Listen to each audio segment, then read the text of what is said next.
A gentlelady from Connecticut, the ranking member of the committee, Ms. DeLauro, is recognized for an amendment. Thank you, Mr. Chairman. I have an amendment at the desk, and I ask unanimous consent that the reading of the amendment be dispensed with. Without objection, the reading of the amendment is dispensed with. The gentlelady is recognized for remarks on her amendment.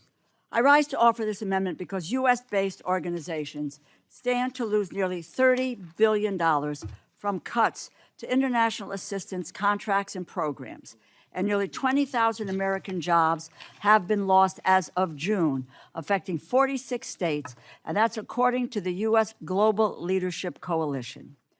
Americans are in a cost of living crisis, and these job losses are only the beginning of the impact that the near complete withdrawal of American foreign aid will have on farmers, contractors, small businesses, and communities in all of our states. In 2024, more than $1 billion of USAID funding went to small businesses in the United States. Many of these businesses will suffer due to cuts to international aid. We already know that American-led international aid and development programs create major economic benefits at home. A 2022 Kansas State University study on the value of USAID agricultural research showed a return of more than $8.50 for every dollar invested. That is research that benefits American farmers and brings revenue to American ports and transportation companies. In my state of Connecticut, the University of Connecticut has received funding to examine alternative uses for low-value fish and improving the livelihoods of peanut farmers, both of which have commercial applications in our own country. A major Connecticut farm also fulfills direct orders for humanitarian food assistance. This is not a partisan issue. Republican and Democratic states alike benefit from USAID and international development funding.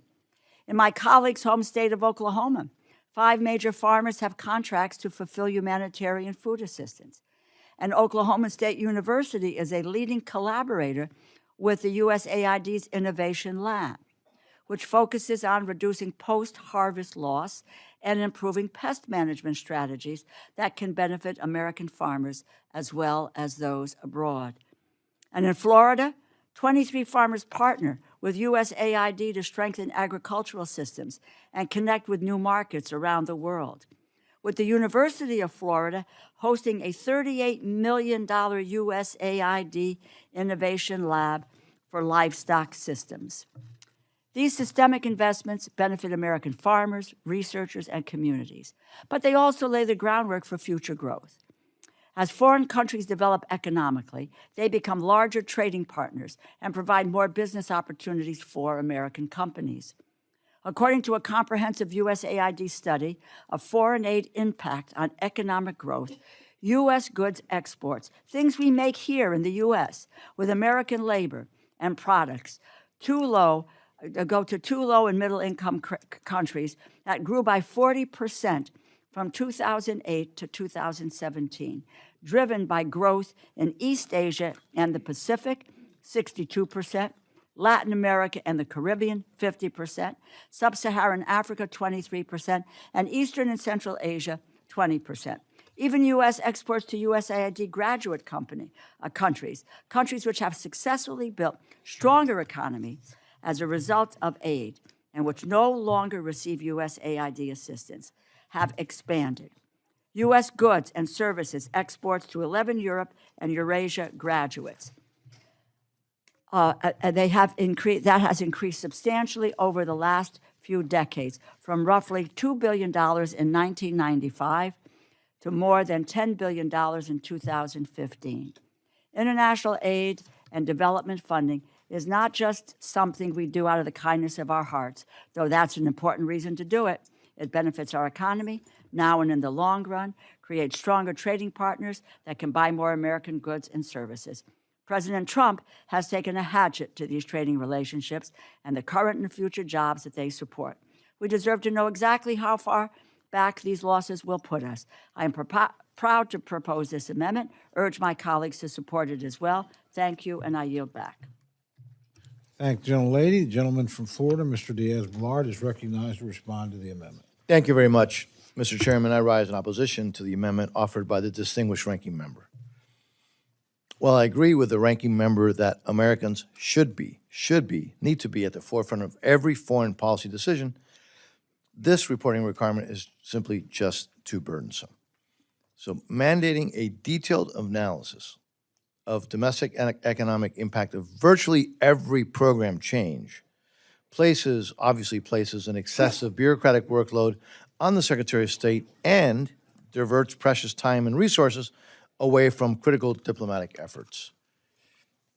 And while obviously domestic economic interests are vital, they cannot be the sole overriding factor in decisions about program cancellations, especially when doing so may advance broader U.S. national security interests, such as reducing the debt, just to mention one. So while the intent behind the amendment is clearly understandable, the implementation, unfortunately, will hamstring the administration's ability to do what the American people elected President Trump to do. So accordingly, I respectfully urge my colleagues to oppose the amendment. And, Mr. Chairman, I yield back. Thank you, gentlemen. The gentlelady from Florida, Ms. Frankel, is recognized to address the amendment. Thank you. Well, I'm rising in support of the amendment. I want to recap. I'm going to recap.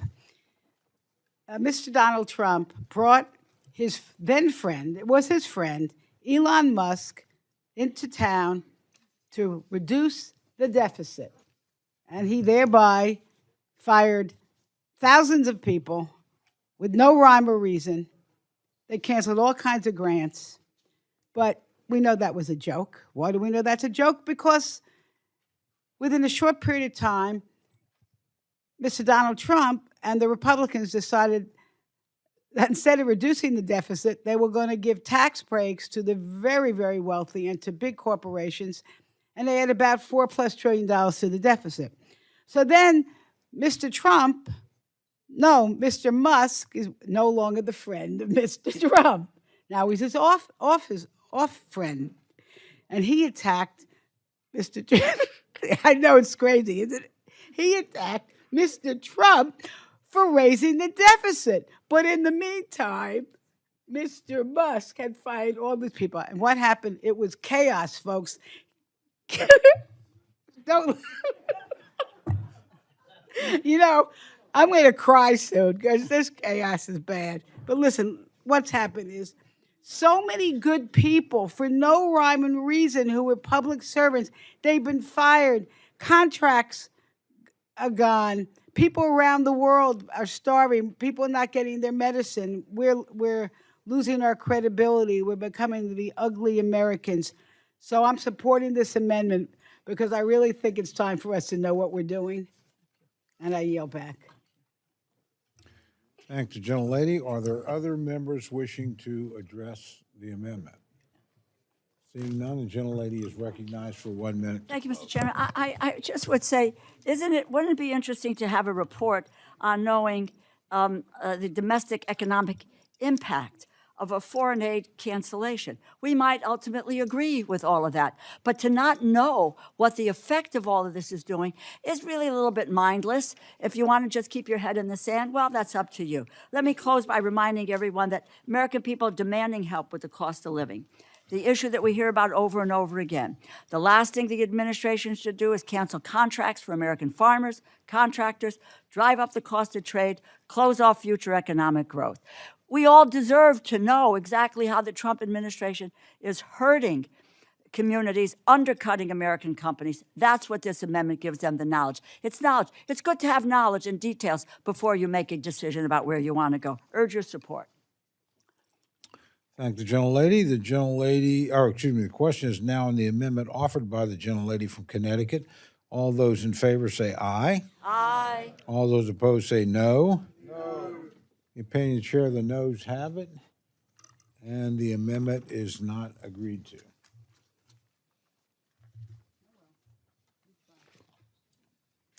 Gentlelady from Connecticut, Ms. Delors, is recognized for an amendment. Again, thank you, Mr. Chairman. I have an amendment at the desk, and I ask unanimous consent that the reading of the amendment be dispensed with. Without objection, the reading of the amendment is dispensed with, and the gentlelady is recognized for remarks on her amendment. I rise to offer this amendment so that this body can understand the cost in dollars, in projects, and in influence of President Trump's decision to dismantle our foreign aid and our soft power. We know that we are in a competition for global leadership with China, which will seize every opportunity to fill the gaps that we leave behind.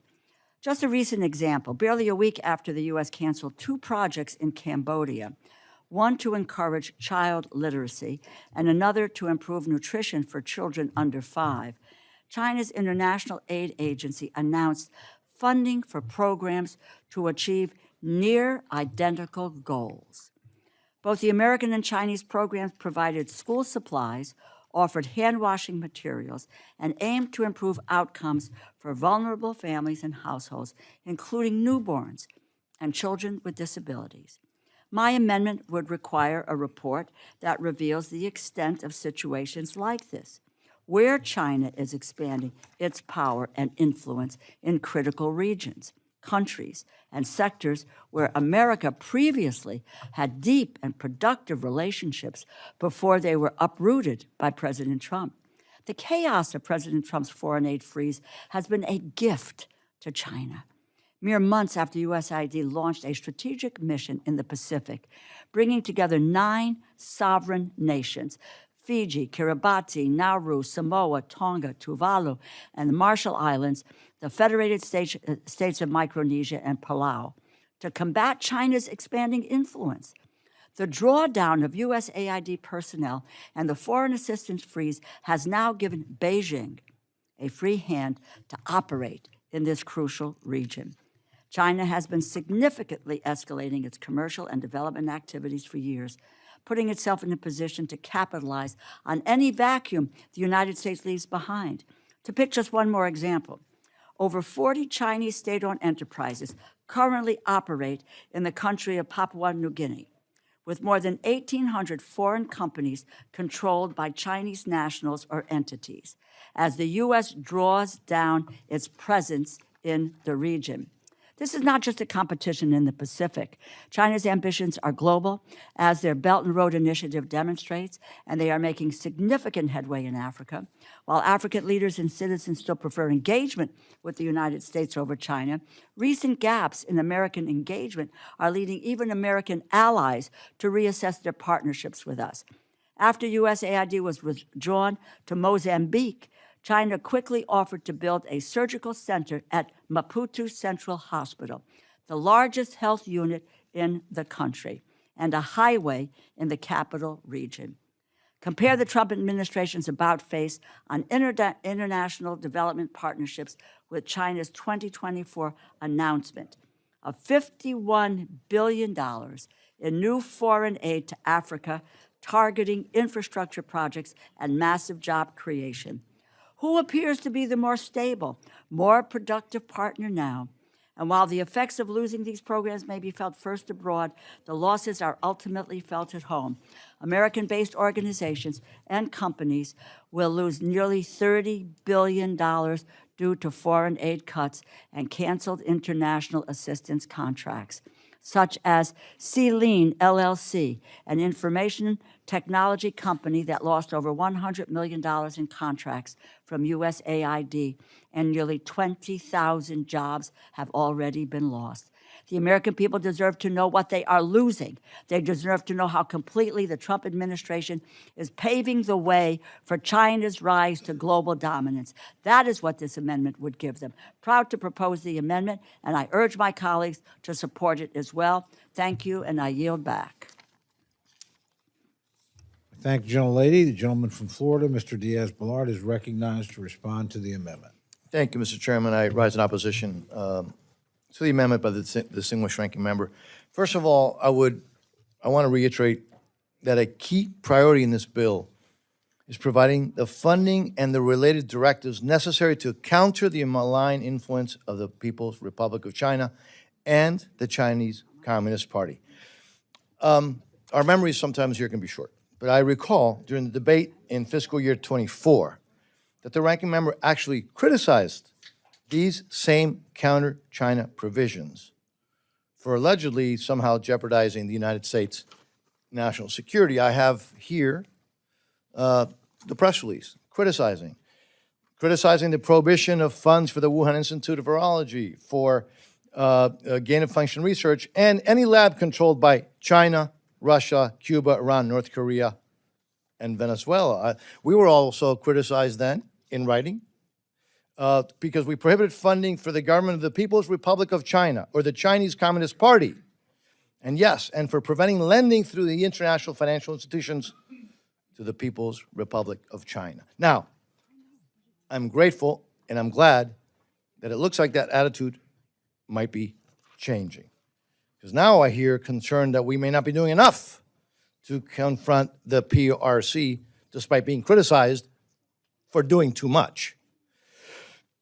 In fact, despite the top line cuts, the bill designates $1.8 billion in support for the Indo-Pacific strategy.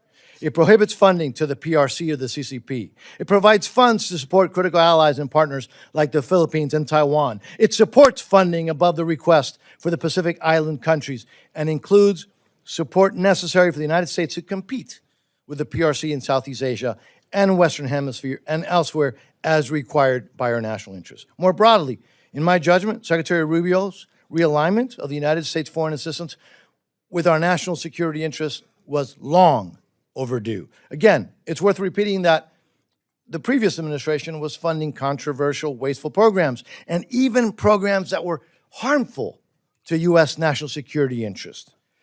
And I put provisions in this bill, we put provisions in this bill to address these disgraceful activities and to try to reassure taxpayers that their money would be spent to defend our national security interests.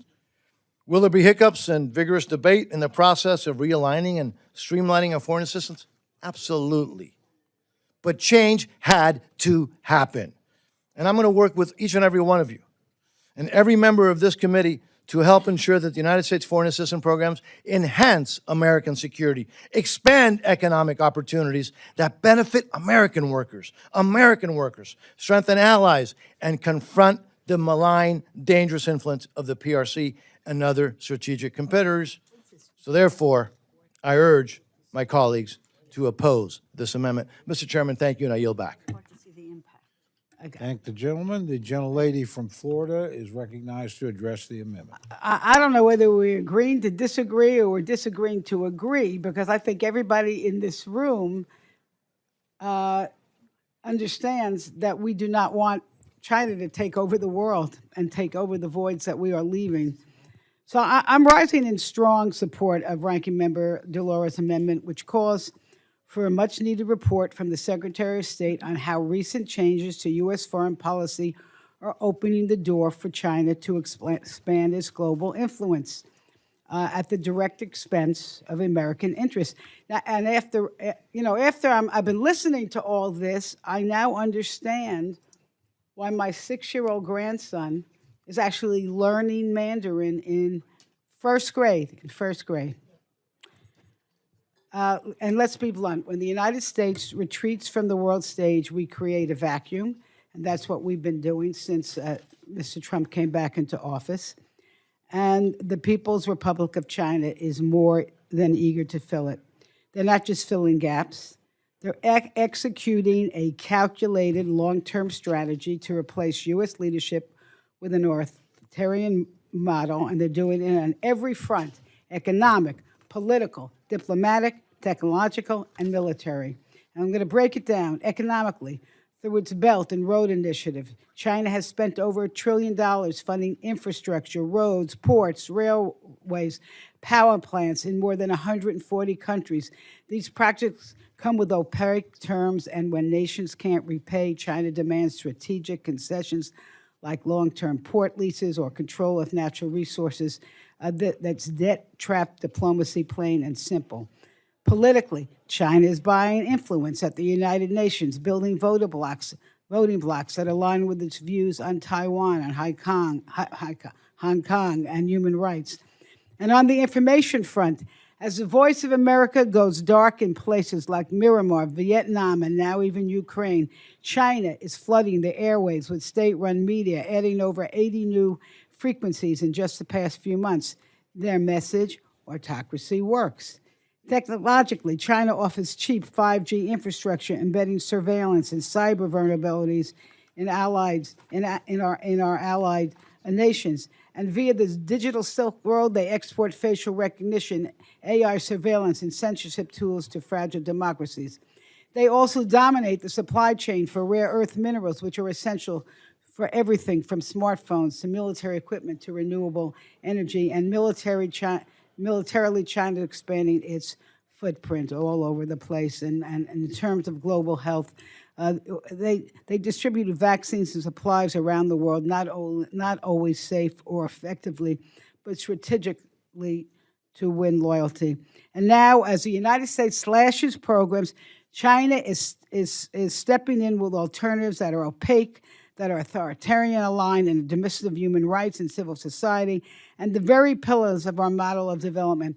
This is not about development assistance. This is a high-stakes contest between democracy and autocracy, between openness and coercion, between partnership and control. And I'm going to give you, if I have time, one example. In Cambodia, the United States recently canceled 2 foreign aid programs, one focused on child literacy, the other on nutrition, and within days, China's aid agency announced it would fund nearly the identical projects. That's not generosity, that is strategic replacement. And when we pull back our support for institutions like the World Bank, the Inter-American Development Bank, the International Fund for Agricultural Development, China is increasing its stakes, steering development to serve its own political and economic agenda. And it is critical, that the United States stay at the table with our resources, our values, and our leadership to influence critical decisions like where resources should go. Because when we're not at the table, China is. And this amendment demands a clear-eyed assessment. We cannot fix what we refuse to face, and if we don't act now, we're ceding ground for generations. I guess my grandson is going to need to know that Mandarin language, but I hope it's for better purposes. And let's do our job. Let's shine the light. And I urge my colleagues to support this amendment. Thank the gentlelady. The gentleman from Hawaii, Mr. Case, is recognized to address the amendment. Thank you, Mr. Chair. I rise in strong support of the ranking member's amendment. You know, we're all fond of catchy names for our bills, and I believe that despite the chair's impassioned defense of his measure, and with some laudable exceptions, which the chair outlined and for which he deserves credit, this bill is on track to be named the Gift to the Chinese Communist Party Act, because that is certainly how the CCP views this version of the bill. And let's just focus on some specific areas as microcosms of where this bill fails our national security. Yes, this is a national security bill. In my part of the world, the Indo-Pacific, and more specifically, the Pacific Islands, where the PRC seeks to split our alliances, partnerships, and friendships, to cast our country as the most unreliable of partners, and to figuratively and literally outflank our national security. Let's take some examples. Pacific Island leaders themselves cite climate change and the results of climate change as their top threat. We can argue all we want about it. That's what they think their top threat is. And under this and other measures, anything that even recognizes climate-related challenges is verboten. Well, the PRC just announced an expansion of assistance with mitigating climate change to the Pacific Islands. Pacific Island leaders cite digital connectivity, so internet access, cybersecurity, things we take for granted, as one of their top economic challenges. But this administration and this bill halt USAID funding of submarine cable projects and other connectivity efforts, while the PRC is stepping up its Huawei and fiber optic and other interconnectivity offerings. USAID offered Pacific Island nations critical assistance in disaster preparedness, another key challenge, especially in low-lying countries. But that assistance has been halted. Well, the PRC just established the China-Pacific Island Countries Center for Disaster Risk Reduction and Cooperation and funded it. USAID offered the Pacific Island nations small local development assistance, which is what they need. Another Pacific Islands priority. That has been halted. But the PRC just announced 200 small and beautiful economic development efforts throughout the Pacific Islands. In fact, in a whole range of other Pacific Island priorities, humanitarian assistance, good government, biodiversity conservation, HIV/AIDS, electrification, infrastructure, the U.S. is stepping out and the PRC is stepping in. And this is all before we confront the real world results of one of this administration's and majority's great vendettas, because it cannot be now characterized as anything else than that against the United Nations. With so many programs critical to the Pacific Islands, but let's just take one, UNESCO, which promotes international cooperation in education, science, culture, and communications worldwide. When the first Trump administration pulled out of UNESCO, as it appears poised to do again, the PRC was left to run UNESCO and the show, to dictate to the Pacific Islands and to the world what the norms of education, culture, science, and cultural interchange would be. And that is not a show that the Pacific Islands nor any other nations can sustain. In fact, if you take a look at the Indo-Pacific and the Pacific Islands overall, and even worldwide, it is actually the ultimate irony and tragedy that we built the United Nations to counter countries like the PRC, and now we're abandoning it in this bill and otherwise to countries like the PRC. The bottom line is very clear and stark, whether you want to take the Pacific Islands or anywhere else. As we walk out, the PRC walks in. And that is not a result any subcommittee that renamed itself the National Security Subcommittee should sanction.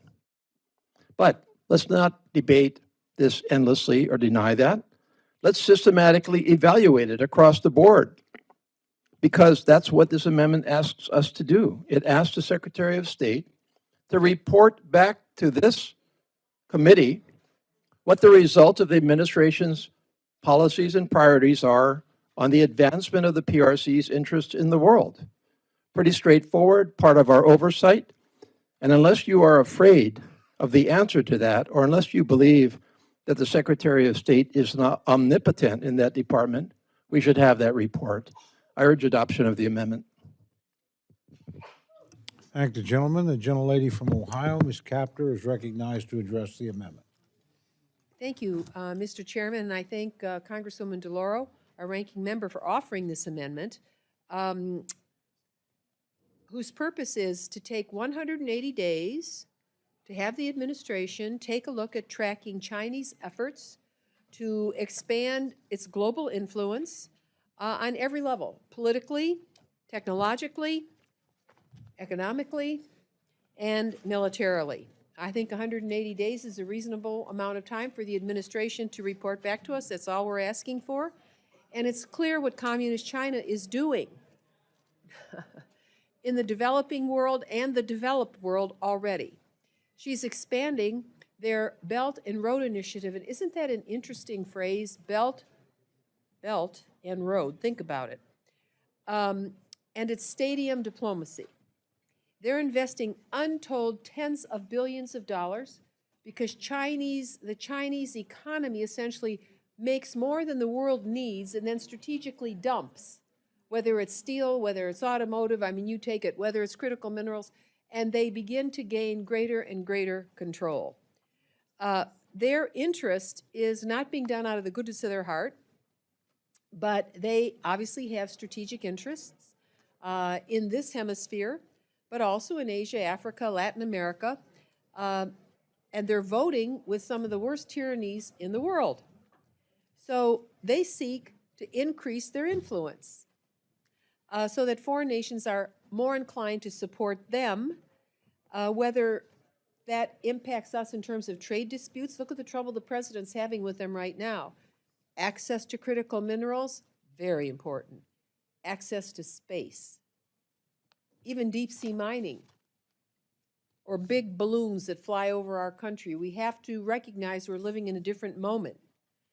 We've also seen this whole Chinese initiative play out at the United Nations and in other forums where they never vote on liberty's side. Freedom is not something on their mind. China's economy is growing, and they have a vast population, 4 times larger or more than our own. And their technological lead is breathtaking. One of the most recent cars they've actually manufactured will go 1,900 miles with a battery that you can recharge in 5 minutes. Believe me, in my part of America where we manufacture, we hear that loud and clearly. They also have a real edge in artificial intelligence. I mentioned critical minerals, and also telecommunications. Our country must maintain its global leadership in every form of diplomacy we can muster for liberty's sake, not for our own sake, but for the sake of the society in which we live. And we can use humanitarian and development assistance as a tool to advance our national security and our interests against China and other tyrannies. We need to be serious about that, to continue to advance liberty's cause in our foreign relations and our national security interests around the globe. I think a 180-day study is extremely reasonable, and I would think that the new Secretary of State would want to do that. We would welcome the administration's perspective on China and its activities globally. I ask for support of the amendment and congratulate the gentlelady for offering it. I yield back. Thank the gentlelady. Are there other members wishing to address the amendment? Seeing none, the gentlelady is recognized for 1 minute to close. I want to thank my colleagues for speaking up. And at the core of this is, what are we afraid of? What are you afraid of with regard to a report? And a report that just tells us where we are, where we have some difficulty. If you just put up the map and see where we were and now where we're not and who is there, vacuums get filled, and that is what China is doing. And the American people are demanding help with cost of living. It's an issue we hear about all over and over again. But you have an administration with a war on food, on education, on health around the world, and with major economic impacts at home. And we have given China more and more opportunities to replace us. And we need to ensure the benefits from future trade and economic investment. We're allowing it to flow to Beijing instead of to the United States. And wouldn't it be a very good idea for us to know where we might be able to move in a direction or step back, or we're all right here, we're not all right there? What is wrong with a report? There's a fear factor here which is unexplainable. If we do not understand the extent of the damage that President Trump has done to America's global influence, we cannot hope to restore it. Again, I thank my colleagues. You've laid out the details of this amendment and wanting to have information. You can't close your eyes, put your head in the stand, and say it's going to be all right. I urge support for the amendment, and I yield back. Thank the gentlelady. The question is now on the amendment offered by the gentlelady from Connecticut. All those in favor say aye. Aye. All those opposed say no. No. The opinion of the chair, the noes have it. A roll call has been requested. Sufficient number of hands having been raised, the roll will be called. Clerk will call the roll. Mr. Adderholt. Mr. Adderholt, no. Mr. Aguilar. Aye. Mr. Aguilar, aye. Mr. Alford. Mr. Alford, no. Mr. Amadei. Mr. Amadei, no. Mrs. Bice. Mrs. Bice, no. Mr. Bishop. Mr. Bishop, aye. Mr. Calvert. Mr. Calvert, no. Mr. Carter. Mr. Carter, no. Mr. Case. Mr. Case, aye. Mr. Siscamani. Mr. Klein. Mr. Klein, no. Mr. Cloud, Mr. Cloud, no. Mr. Clyburn, Mr. Clyburn, aye. Mr. Clyde, Mr. Clyde, no. Mr. Cole, Mr. Cole, no. Mr. Cuellar, Mr. Cuellar, aye. Ms. Dean, Ms. DeLauro, Aye. Ms. DeLauro, aye. Mr. Diaz-Balart, Mr. Diaz-Balart, no. Mr. Edwards, Mr. Elzey, Mr. Elzey, no. Ms. Escobar, Ms. Escobar, aye. Mr. Espaillat, Mr. Espaillat, aye. Mr. Fleischman, Ms. Frankel, Aye. Ms. Frankel, aye. Mr. Franklin, Mr. Franklin, no. Mr. Gonzalez, Mr. Guest, Mr. Guest, no. Mr. Harder, Mr. Harder, aye. Dr. Harris, Dr. Harris, no. Mrs. Hinson, Mrs. Hinson, no. Mr. Hoyer, Mr. Hoyer, aye. Mr. Ivy, Mr. Ivy, aye. Mr. Joyce, Mr. Joyce, no. Ms. Capter, Ms. Capter, aye. Mr. Lalota, Mr. Lalota, no. Ms. Lee, Ms. Letlow, Mr. Levin, Mr. Levin, aye. Ms. Malloy, Ms. Malloy, no. Ms. McCullum, Ms. McCullum, aye. Ms. Ming, Ms. Ming, aye. Mr. Molinar, Mr. Molinar, no. Mr. Moore, Mr. Moore, no. Mr. Morelli, Mr. Morelli, aye. Mr. Mervan, Mr. Mervan, aye. Mr. Newhouse, Mr. Newhouse, no. Ms. Perez, Ms. Perez, aye. Ms. Pingree, Ms. Pingree, aye. Mr. Pocan, Mr. Pocan, aye. Mr. Quigley, Mr. Quigley, aye. Mr. Reschenthaler, Mr. Rogers, Mr. Rogers, no. Mr. Rutherford, Mr. Rutherford, no. Mr. Simpson, Mr. Simpson, no. Mr. Strong, Mr. Strong, no. Mrs. Torres, Mrs. Torres, aye. Ms. Underwood, Ms. Underwood, aye. Mr. Valadeo, Mr. Valadeo, no. Ms. Wasserman Schultz, Ms. Wasserman Schultz, aye. Mrs. Watson Coleman, Mrs. Watson Coleman, aye. Mr. Womack, Mr. Womack, no. Mr. Zinke, Mr. Zinke, no. Does any member wish to record their vote or change their vote? Gentleman from Tennessee. Mr. Fleischman, no. Gentleman from Arizona. Mr. Siscomani, no. Gentleman from North Carolina. Mr. Edwards, no. Gentleman from Pennsylvania. Mr. Reschenthaler, no. Gentlelady from Nevada. Ms. Lee, aye. Gentlelady from Pennsylvania. Ms. Dean, aye. Are there any others wishing to change or record your vote? Seeing none, the clerk will tally.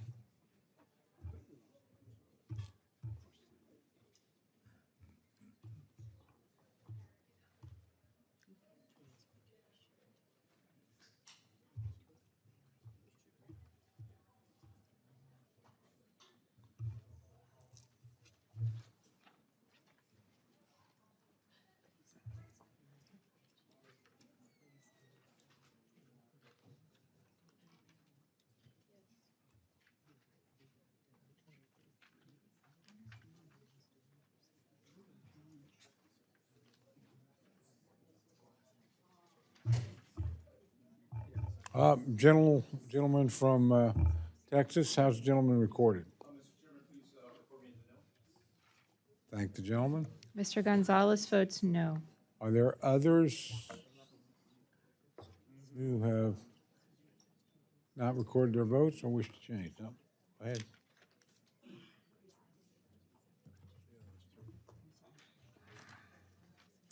On this vote, the ayes are 28, the noes are 34. The amendment is not adopted.